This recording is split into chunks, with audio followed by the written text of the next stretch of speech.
La commune de Mors, c'est donc 2300 habitants, c'est une commune importante du Cantal et nous on est donc lauréat de Ville et Village Internet en 2021 avec 3 arrobases.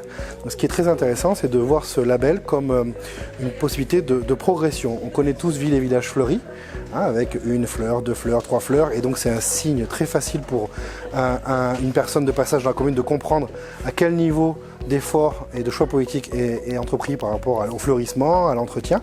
C'est la même chose au niveau du numérique, c'est très facile de le comprendre. Et donc nous, notre vision, c'est d'utiliser ce label pour progresser. Donc bien sûr, on est motivé pour continuer à mettre en place de nouvelles actions, d'avoir une vision politique sur bien sûr un mandat. Et à l'image de Ville Amie des enfants de l'UNICEF, auquel on concourt également, c'est de se donner une feuille de route sur un mandat, parce qu'on ne peut pas prendre toutes les actions en même temps. Et puis il y a des choses qu'on va découvrir au fur et à mesure qu'on va avancer, les besoins du territoire, les besoins de nos habitants. Donc c'est là aussi où Ville et Village Internet peut nous accompagner. Ce qui est la force aussi de ce label, c'est la partie réseau, network.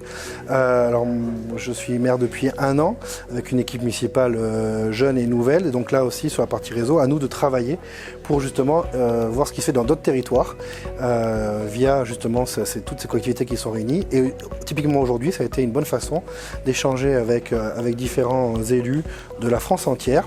J'ai rencontré un de mes homologues du Puy-de-Dôme, on a déjà échangé les cartes, donc vous voyez, ce côté réseau, c'est parti.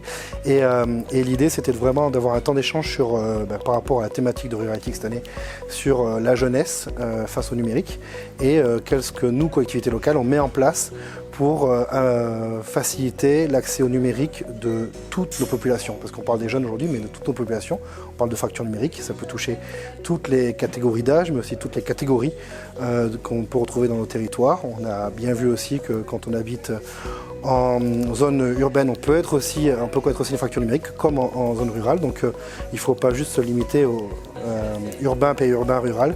C'est bien plus complexe que cela. Il y a eu beaucoup d'interventions très intéressantes qui l'ont fait remarquer. Et à l'heure du numérique, il faut d'autant plus encore aller vers les gens.